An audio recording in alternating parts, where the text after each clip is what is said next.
Queridos, abra comigo nesta noite no Evangelho de Lucas, no capítulo de número 23, e versículo de número 42. Lucas, capítulo 23, e o versículo de número 42. Estas palavras tão tremendas do Senhor Jesus Cristo, enquanto naquela cruz do Calvário, dizendo aquele homem, disse a Jesus, aquele salteador: Senhor, lembra-te de mim quando vieres em teu reino. E disse-lhe Jesus: em verdade te digo que hoje estarás comigo no paraíso. E o título da nossa breve meditação nesta noite, nesta passagem do Evangelho, é o lugar para encontrar-se com Cristo. Bem, queridos, estes versículos lidam com a conversão de um homem altamente criminoso. E também sobre o poder do Senhor Jesus Cristo em salvar o mais vil dos pecadores e alcançar os casos mais desesperadores. Aqui nós temos, nessa pequena narrativa, os passos necessários que uma pessoa, um homem, uma mulher, uma criança, precisa por necessidade tomar, de modo a encontrar a reconciliação com Deus, o perdão e a certeza de vida eterna. Bem, dentre outras coisas, nós aprendemos aqui nessa narrativa sobre o poder e a soberania de Deus na salvação, que é Deus quem salva, que não é o homem por suas boas obras, bons sentimentos, religiosidade que consegue se reconciliar com Deus, mas que Deus é aquele que dá início à conversão e que Ele é que opera a salvação. Nos é dito aqui que dois malfeitores foram crucificados com o Senhor Jesus Cristo, um à sua direita e outro à sua esquerda, uma distância aproximada um do outro, porque poderiam ouvir a conversa um do outro, e que ambos vieram a ouvir tudo que o Senhor Jesus Cristo disse naquela cruz, durante aquelas 6 horas em que Ele passou ali pendurado. Ambos eram homens que estavam nos últimos momentos da sua existência neste mundo, a ponto de morrer. Ambos sofrendo dor aguda e tremenda, pendurados, amarrados, pregados sobre aquela cruz. Ambos necessitando o perdão de Deus. Todavia, um deles morreu como viveu, duro, impenitente, incrédulo, longe de Deus, enquanto o outro clamou a Deus por perdão, arrependeu-se de seus pecados, confiou no Senhor Jesus Cristo naquele momento e por fim foi salvo e recebido na glória eterna.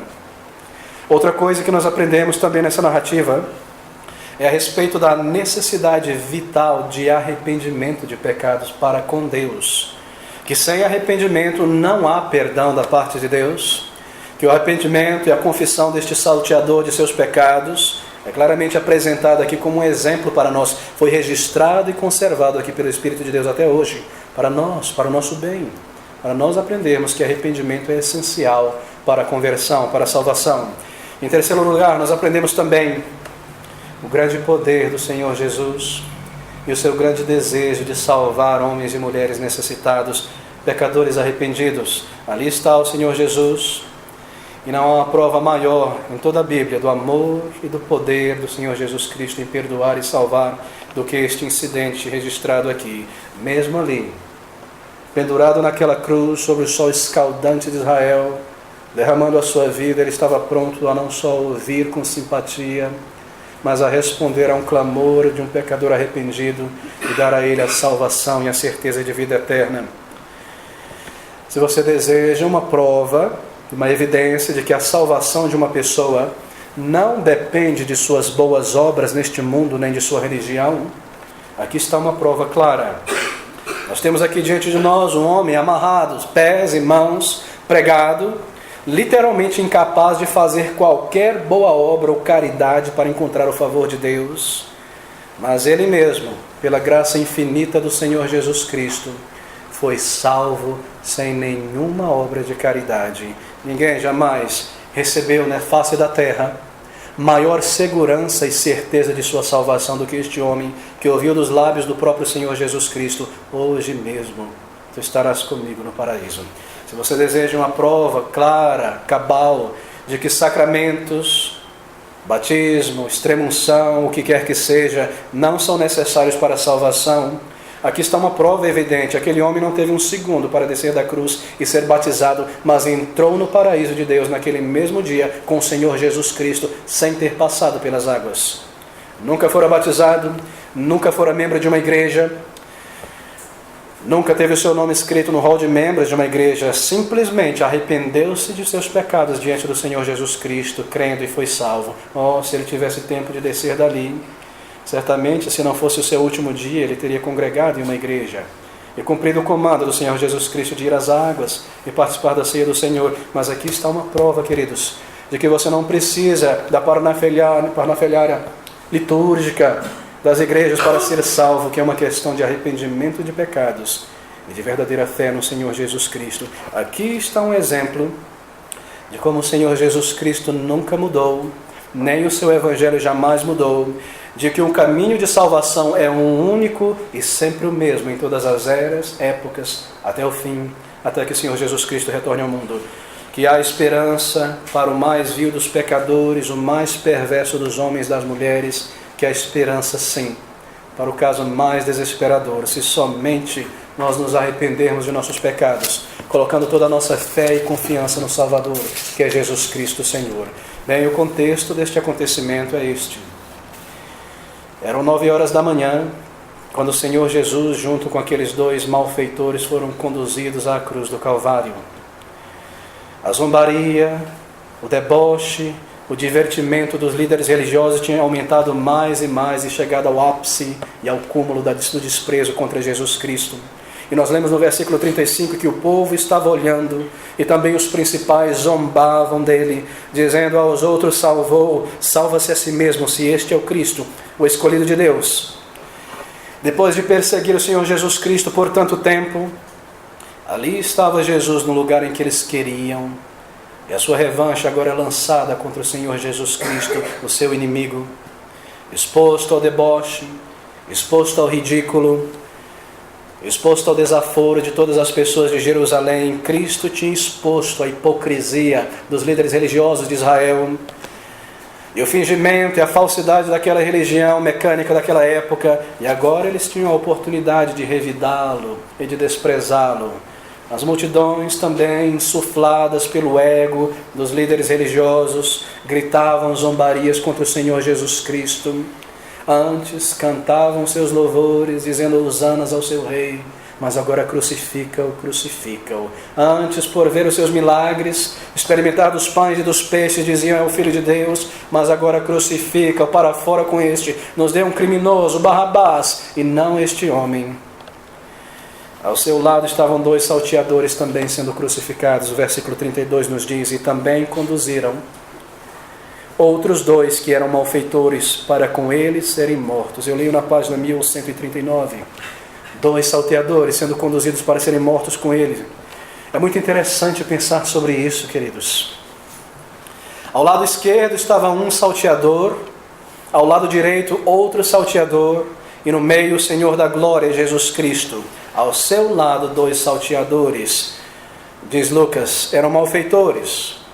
E embora o termo malfeitores ou salteadores seja um adjetivo muito brando em língua portuguesa, o termo grego, que aqui é traduzido como malfeitores, é algo muito mais forte. Por malfeitores, o termo grego quer dizer homens perversos, homens malignos, pessoas sem afeição naturais.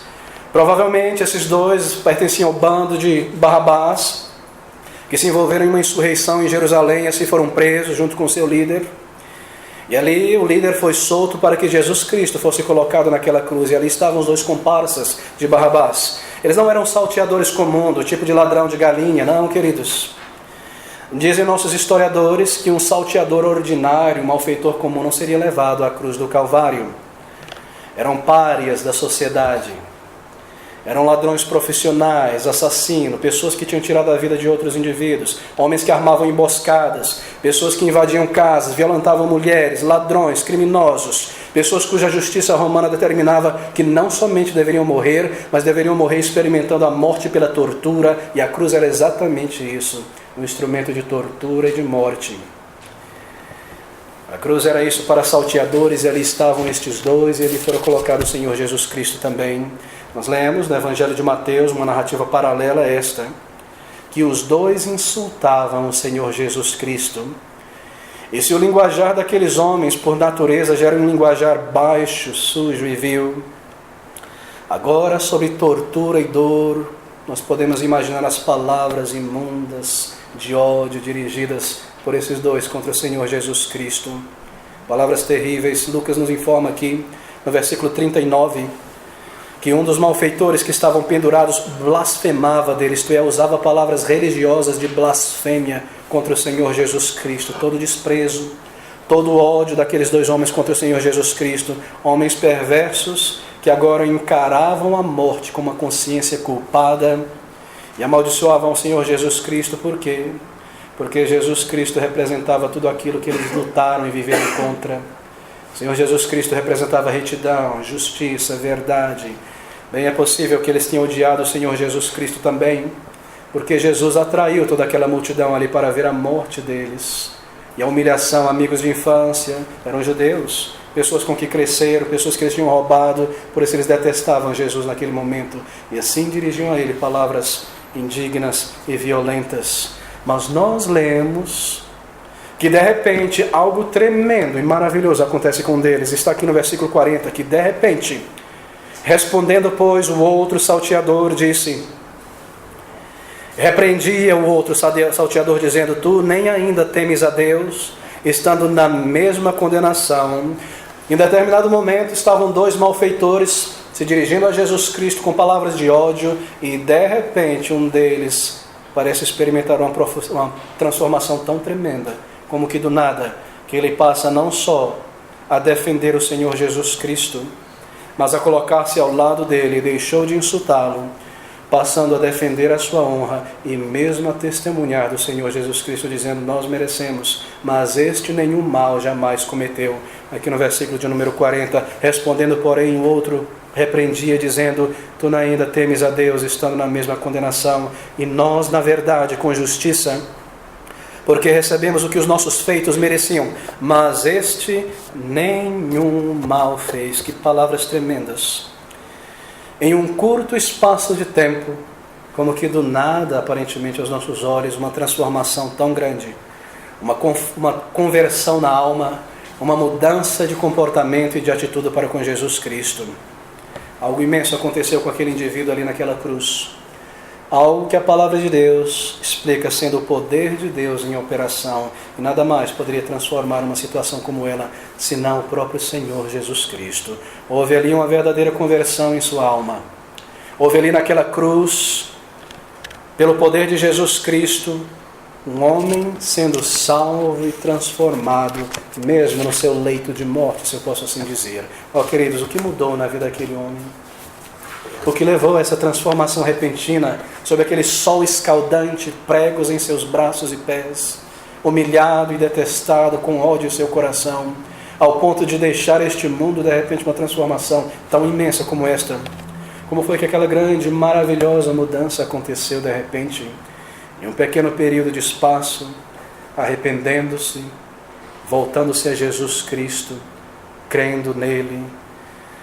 É na mudança dramática desse salteador que nós aprendemos o poder do Senhor Jesus para salvar, e que nós aprendemos também o que cabe a cada um de nós aqui nesta noite fazer para a nossa salvação, isto é, responder ao chamado de Cristo Jesus.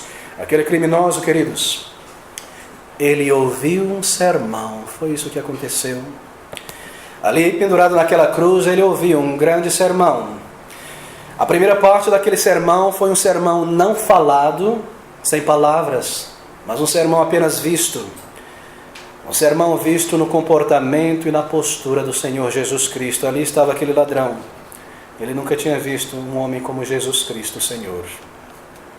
Acima da cabeça do Senhor Jesus Cristo estava uma placa de madeira escrita em 3 línguas: este é Jesus Cristo Nazareno, o Rei dos Judeus. E mesmo ali, naquelas circunstâncias tão cruéis, tão difíceis, havia algo de majestoso e divino no comportamento e na pessoa do Senhor Jesus Cristo.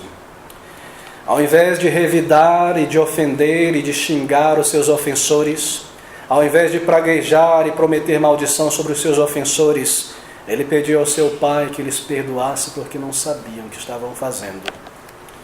Mesmo em sua grande dor, ele mostra preocupação com sua mãe, que estava ali ao pé da cruz com João, e provê para ela um lugar para morar, alguém para cuidar dela na velhice. O amor do Senhor Jesus Cristo, mesmo naquele momento, por sua mãe.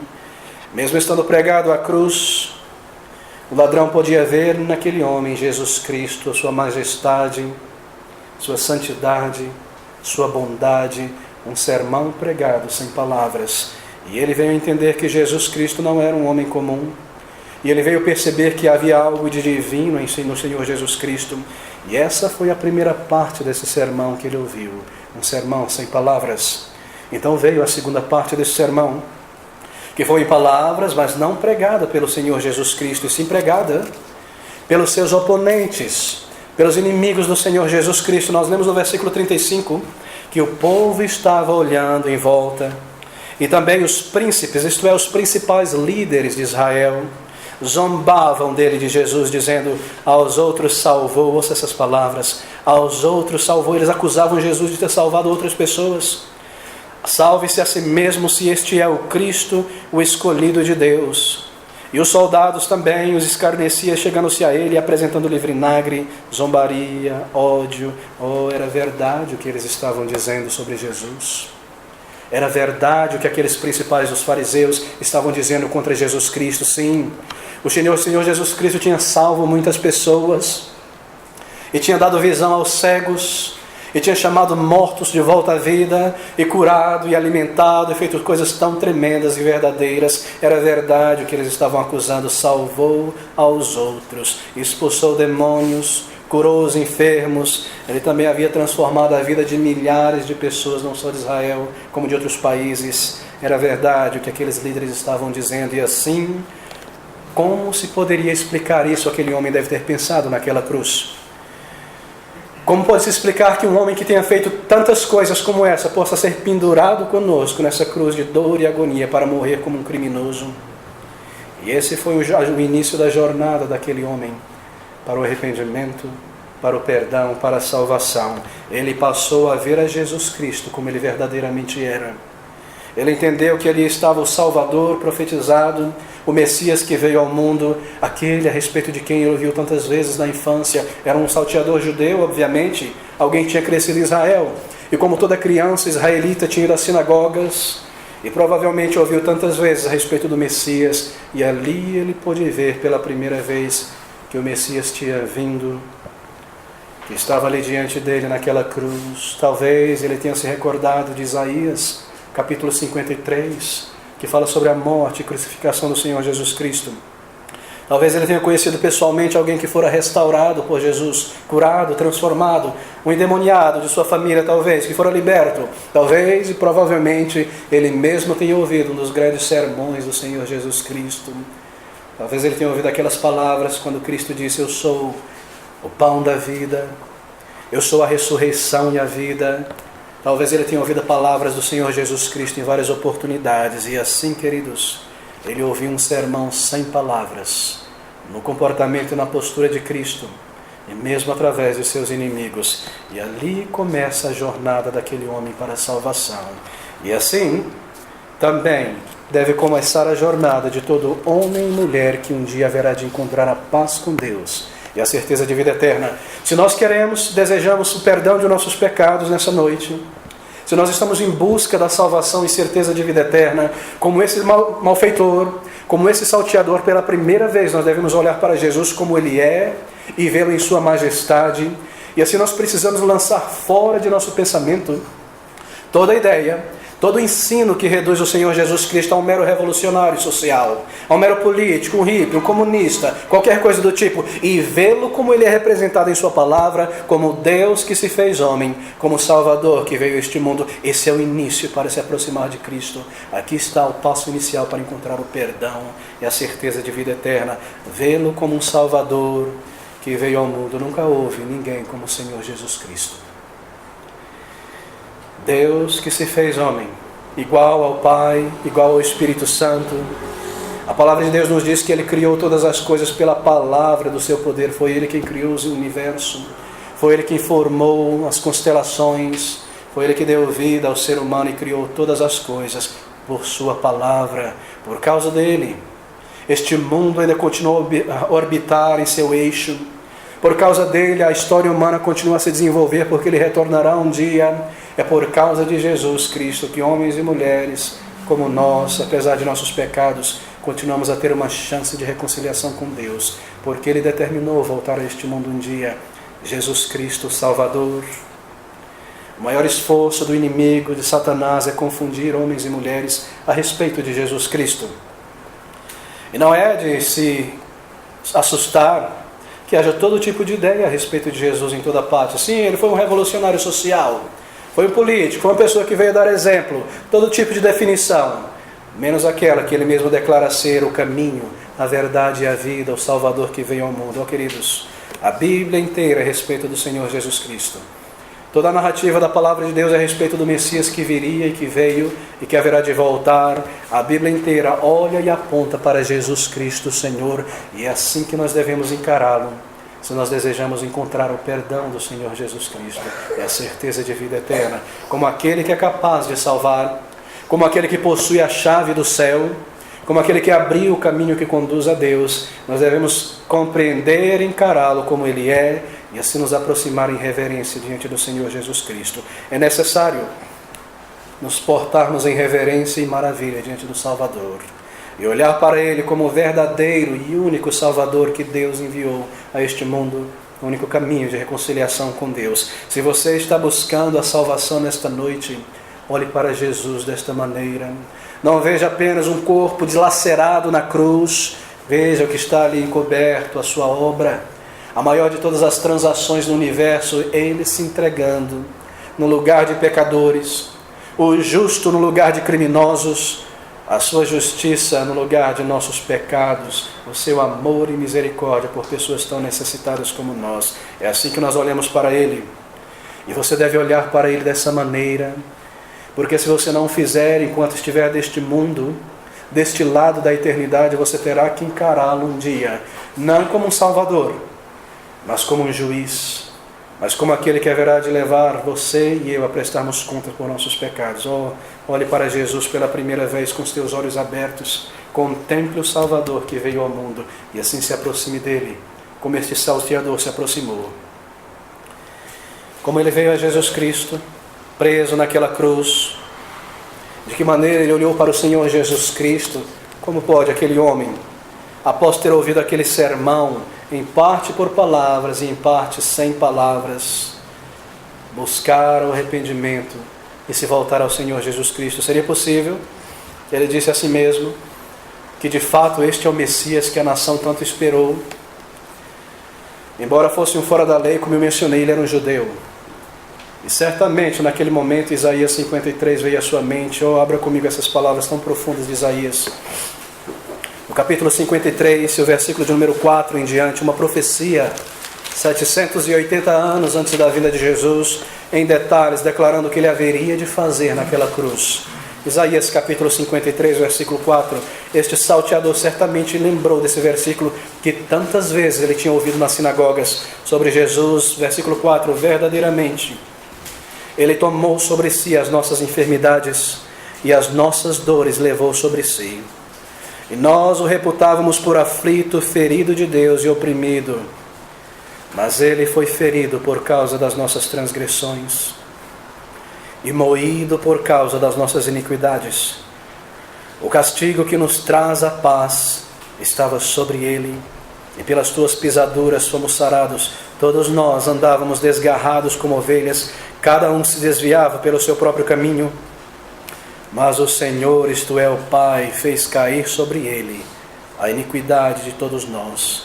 Ele foi oprimido e afligido, mas não abriu a sua boca. Como um cordeiro foi levado ao matadouro, e como a ovelha muda perante os seus tosqueadores, assim ele não abriu a sua boca. Que palavras tão tremendas! E puseram da opressão, perdão, e do juízo foi tirado, não recebeu julgamento algum. E quem conterá o tempo da sua vida? Quão curta foi a sua vida? Porquanto foi cortado da terra dos viventes, pela transgressão do meu povo ele foi atingido. E puseram a sua sepultura com os ímpios, isto é, ser enterrado em um túmulo. E com o rico na sua morte, o túmulo do rico, José de Arimateia, ainda que nunca cometeu injustiça, nem houve engano na sua boca. Foi contado com os malfeitores. Contado, isto é, na cruz. 1, 2, 3 malfeitores naquela cruz, mas não pelos seus pecados, pelos nossos pecados, seria humilhado, seria rejeitado pela nação, seria desprezado, seria pendurado numa cruz, seria humilhado. E aquele homem se perguntou: é este então o Messias? É este o Salvador que veio ao mundo? Seria isso possível, que ele realmente veio? Aqui está ele diante de mim. Isso poderia explicar o seu caráter tão maravilhoso, o seu poder, a sua bondade, estas palavras tremendas, o seu comportamento, essa majestade que há nele, mesmo na dor e na agonia, pronto a perdoar, pronto a salvar. Isso explicaria todas as coisas, querido. Você crê na Bíblia quando ela diz que Jesus Cristo é esse Salvador que veio ao mundo para salvar, que veio para morrer, o único homem que um dia nasceu sobre a face da terra para morrer? Você percebe que a sua morte na cruz não foi um acidente de percurso, que um bom homem, um coitado, foi humilhado e morto sem merecer? Não, que ele veio para morrer e se entregou para sofrer dessa maneira. O propósito de Deus, que o seu Filho viesse para salvar, e aqui é cumprido. Será que há alguém nesta noite que pela primeira vez consegue perceber que Jesus Cristo veio exatamente para isso, para salvar por meio da sua morte e humilhação? Era necessário que ele morresse, era necessário que ele fosse àquela cruz do Calvário para ali pagar pelo preço. Era necessário que o Senhor entregasse o seu Filho. Oh, querido, se dependesse de nós a salvação, se dependesse do meu esforço, dos meus bons pensamentos, da minha caridade, para que então Jesus Cristo veio a esse mundo? Se depende de mim mesmo para alcançar e subir ao céu e agradar a Deus, para que um Salvador? Ele veio para salvar porque nós não podemos nos reconciliar com Deus. Ele veio para isso naquela cruz de dor e agonia, como um sacrifício substitutivo. A sua justiça no lugar de nossos pecados, a sua morte para a nossa vida e ressurreição, os seus méritos para a nossa salvação, se você se voltar a Ele nessa noite. Se você vier a Ele como esse salteador, sim, como um pecador, como um criminoso, como alguém que tem se rebelado contra Deus, como alguém que tem no coração e nos pensamentos manchado a tua vida, como alguém que tem tomado os teus dias em tuas mãos e fugido da presença de Deus, se você vier e deixar de lado todo o orgulho espiritual e se reconhecer como um pecador, então você saberá que Ele veio para você, porque Ele veio por pecadores. Ele veio para salvar e resgatar o que se havia perdido. Mas se você pensa que com a tua justiça e boas obras e boa vida, você é uma pessoa justa e reta aos olhos de Deus, então eu devo te dizer nesta noite que Ele não veio para você, porque Ele veio para pecadores. Será que isso te ofende? Se isso te ofende, vá a Jesus Cristo para o perdão. Mas se você sente que as tuas boas obras e boa vida é capaz de abrir um lugar para ti no céu, então eu devo te dizer que talvez não seja o teu caso deste salteador, mas sim o outro, que seguiu pelos restos dos momentos da sua vida desprezando a Cristo, cheio de soberba e de autossuficiência. Em que lugar você se encontrará naquele dia? Quando os teus dias terminarem aqui e você for chamado à presença do teu Criador, o que você apresentará em tuas mãos? Os meus bons pontos, a minha frequência na igreja, porque eu vivi uma vida boa e nunca meti o nariz na vida de ninguém, porque eu fui um cidadão honesto, é isso que você tem para apresentar a Deus? Ou porque um dia você reconheceu os teus pecados e a tua morte espiritual e veio a Jesus Cristo como um pobre homem, uma pobre mulher, para receber o tesouro da vida eterna, como um pecador, como um criminoso aos olhos de Deus, por tantos pecados contra a luz e a verdade, por toda a vaidade, todo o orgulho, por toda a cobiça, por toda a fofoca e maledicência, por tanta incredulidade, vindo a Ele como este criminoso para receber o perdão do Salvador.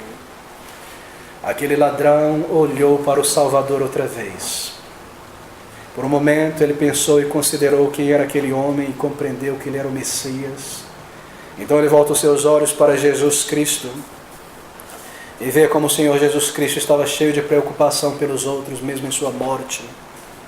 Mesmo ao carregar a sua cruz para o Calvário, dizendo àquelas mulheres: orem por vocês mesmos, por sua salvação. O salteador olhou para Jesus Cristo mais uma vez e viu ali a santidade de Deus, o Deus que se fez carne. A sua grande misericórdia e bondade começa a tocar e a amolecer o coração de granito daquele salteador. De repente o ladrão entendeu tudo pela primeira vez. Que ele e o seu cúmplice estavam morrendo justamente pelos seus crimes e pecados. Mas o homem que estava entre eles não tinha cometido crime algum, era o Santo de Deus que veio sem pecado a este mundo. Quando o outro malfeitor então pôs a insultar a Jesus mais uma vez, de repente ele se levanta e diz: quem é você e quem sou eu? Nós merecemos, mas este nenhum mal fez. Aquele ladrão queria agora ser muito perdoado e recebido, e ele se aproxima de Jesus. À beira da morte, ele queria que o Senhor Jesus Cristo fosse o Senhor da sua vida. Ouça as palavras dele no versículo 42. Veja o termo que ele usa. Aqui em Lucas, versículo de número 42. E disse a Jesus, observe o termo, Senhor, lembra-te de mim quando vieres em teu reino. Senhor, esse é um termo de reverência. Não é professor, nem mestre, nem líder, mas alguém que é considerado como Senhor e o outro que se considera como discípulo. Ele usa um termo de submissão. E é isso que nós aprendemos aqui também. Nós precisamos entender e aceitar a verdade do Evangelho, que Jesus Cristo não veio a este mundo pelos seus próprios pecados, porque não possuiu nenhum, mas que Ele veio a este mundo para pecadores como nós, e assim dobrarmos o joelho em arrependimento e em submissão a Ele como um Senhor. Ó querido, você não pode receber o perdão e a salvação de Jesus Cristo, tendo a Ele apenas como Salvador e não o tendo como Senhor. Você deve vir a Ele como um Salvador, sim, e dizer a Ele: Senhor, salva a minha vida, mas toma a minha vida em Tuas mãos, e ser o Senhor da minha vida, e dirige todo o resto da minha existência. Eu quero viver para Ti de agora em diante, um novo início, uma página nova, viver para a Tua glória, Te honrar e Te servir, ser Senhor da minha vida. É necessário vir a Ele assim, e submeter-se a Ele como o Senhor verdadeiro que veio ao mundo. Abandonar e deixar para trás todos os senhores da tua vida, que tem te dominado por tantos anos, todos os ídolos, o ídolo da cobiça e da imoralidade, o ídolo da autossuficiência e do orgulho, e derrubar deste altar, e ter a Jesus somente como o Senhor da tua vida. Você precisa vir a Ele assim, reconhecendo quem Ele é, e vir a Ele como um Senhor para tê-lo como um Salvador também. O salteador, agora arrependido, ele começa a orar a Jesus. E no versículo 42 nós lemos o que ele diz a Jesus Cristo, dizendo essas palavras tão tremendas. E disse a Jesus: Senhor, lembra-te de mim quando vieres em teu reino.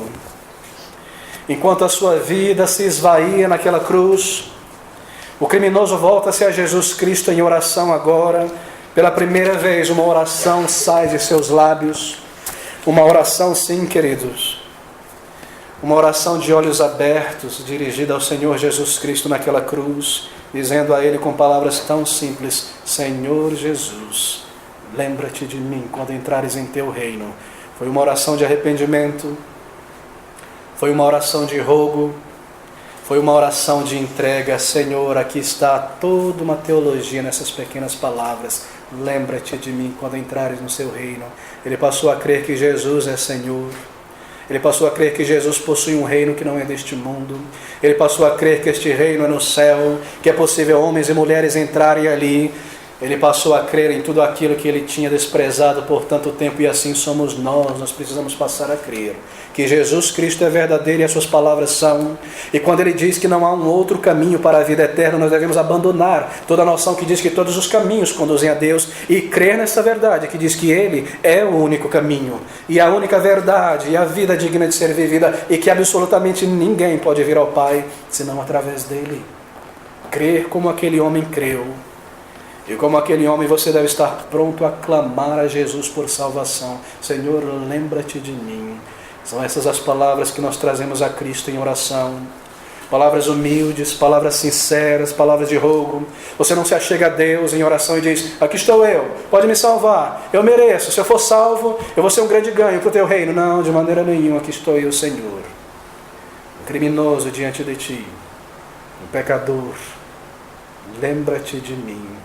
Ele queria apenas ser lembrado pelo Senhor Jesus Cristo. É necessário nós nos aproximarmos desta maneira. Será que você já buscou uma vez, 2 vezes, e você não encontrou ainda uma resposta de paz e certeza?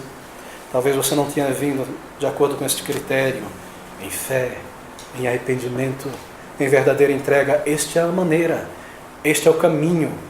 Esta é a maneira que Deus ouve e responde às nossas orações. Uma oração sincera de arrependimento. Uma fé verdadeira e tão simples no Senhor Jesus Cristo.